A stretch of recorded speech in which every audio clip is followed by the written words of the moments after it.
இந்த வருஷம் ஆடிப்பட்டத்தை நான் ஜூன்லேயே ஸ்டார்ட் பண்ணேன். ஜூலை, ஆகஸ்ட்டே முடிய போகுது.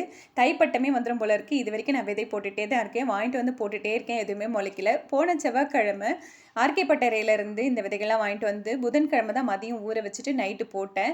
6 நாள்லயே எல்லாமே சூப்பரா முளைச்சிருச்சு. இதுவரைக்கும் நான் பார்க்காத மூக்குத்தி அவரை, சிறகு அவரை இது எல்லாமே வாங்கியிருந்தேன். தம்பட்ட அவரை, கொடிக்காராமணி எல்லாமே சூப்பரா முளைச்சிருச்சு. ஒரு 2, 3 விதைகள் மட்டும் முளைக்கல. எல்லாத்துலேயும் 3, 3 நட்டேன். 2 முளைச்சிருந்தது. கத்திரிக்காய் தான் என்ன ரொம்பவே டென்ஷன் பண்ணுது. இந்த முறையும் கத்திரிக்காய் முளைக்கல. ஒரு 2 மட்டும் முளைக்கிற மாதிரி இருக்கு. வந்துச்சுன்னா அதுக்கப்புறமா தான் வேற ரீபாட்டிங் பண்ணணும். கோகோ பீட்ல வச்சதால பார்த்தீங்கன்னா, எல்லாமே நல்லா வேர் விட்டுருக்கு.